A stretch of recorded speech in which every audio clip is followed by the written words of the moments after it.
MovieWeb.com.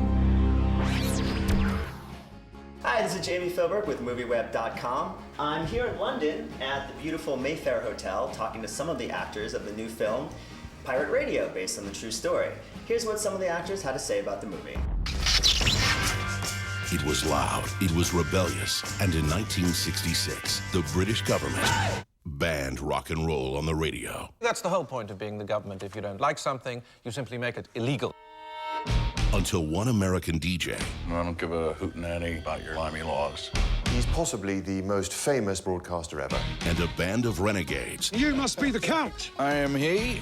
Take me to the microphone. ...launched a radio station on the high seas. We should have set sail years ago. And raided the airwaves. Let's have a tune. I'm sick of this silence. So I wanted to begin, your character in this film is quite a ladies' man. Sure, Was it fun? Was that Absolutely. part of what was fun for you doing this role?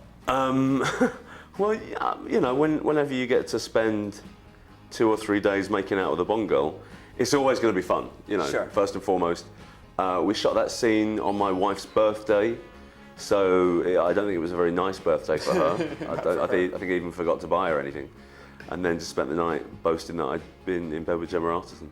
Was it difficult getting into this larger-than-life character? Well, you know, it's a character. It's not. He's not me. I'm not him. And but it's fun. I mean, I'm not one of these actors that has to be a character the whole day. As soon as Richard says "cut," I'm then not Dave. But I think I'm unlike Dave. I'm a gentleman. So for me, when you're shooting love scenes, it's all about your actress that you're working with. And you know, film crews are mostly manned by hot, sweaty men, and so I think it's important to be a gentleman, because it can't be easy. Yeah. You know what I mean? Well, it's very much a coming-of-age story for young Carl in the film. So what was that like to perform and to do on screen? Well, I mean, you know, his story is almost identical to mine in the sense that, you know, I was a boy who was going to live amongst, you know, these people I was completely in awe of in real life. Philip Seymour Hoffman, Nick Frost, Bill Nighy, Rhys Ifans, Emma Thompson. And Carl is someone who was going to live on a boat with these DJs who he was completely in awe of. And so I found the experience to be totally documentary-like. Your character, Marianne, has a very interesting relationship with young Carl in the Yes. film. How would you describe their relationship? The relationship, that's probably a strong word. She comes on to meet him and then ends up philandering with the other DJs because it was the 60s and she believed in free love. And also the guys were like rock stars, and she was very young. But she comes back to rescue him at the end, so maybe there's a future for them. Right. Good morning, good morning, good morning, good morning. Please sit down. Pirate radio stations. Good, good, good, good, good. Now, I have told the Prime Minister that we will shut them down within 12 months. As you will see, sir, they're not, in fact, outside of the law at the moment, sir. Then they soon will be, won't they, Mr. Fredericks? You see, that's the whole point of being the government. If you don't like something, you simply make up a new law that makes it illegal. I know the story is based on a true story. Were you aware of the story, and was that what attracted you to the film? That was partly what attracted me to the film. Yep, I absolutely remember Pirate Radio. It was a massive thing when I was a kid. 22 million people tuned in every day. You couldn't get the new rock and roll anywhere else until the pirate radio stations came along. And they were illegal, which made it even groovier. I kind of remember Pirate Radio a little bit.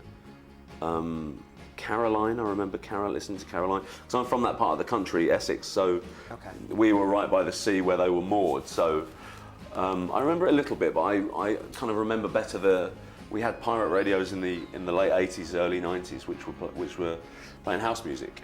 Because you know, similar thing to this, the police didn't want kids listening to house music, so they drove them into the sea, and they were moored off the coast playing house music.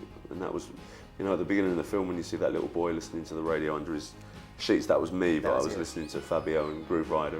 The notion that you couldn't incredibly easily listen to the music that you loved was completely alien to me. I mean, my generation goes on the internet and I can access any type of music in about 4 seconds, whereas the idea that people had to listen to an illegal radio station to hear the Beatles or Stones or the Kinks was, totally new concept. I mean, I was very aware of 60s music, but I had absolutely no idea of what was going on, and that the government, would only allow kind of the legal radio stations to broadcast an hour of rock and roll and pop music, and that these guys were out on boats in the North Sea, broadcasting 24 hours a day. They were, real pirates outside the law and just kind of fighting for rock and roll. If you hit a woman, love dies. But if you say the F word, nothing actually happens. So, here it comes, especially for you, the F word.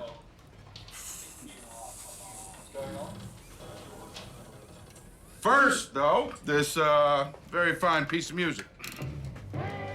You can't do this. Why not? It's just a word. Charming thought, but here's the simple situation. The authorities already dislike us. If you do this, they will hate us, and by hook or by crook, they'll find a way to close us down. Yeah, they can't close us down. We're pirates. That's why we're sitting out here in the middle of the friggin' ocean. And the film very much speaks to censorship and other issues that are still relevant today, especially in America.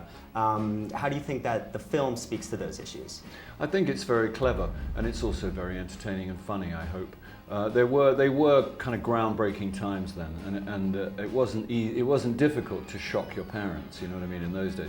And the music itself was such a radical shift, because you went from very staid kind of, respectable music with people in evening dress singing about the moon, and then to Jimi Hendrix burning his guitar. So, that span was very exciting to be young around.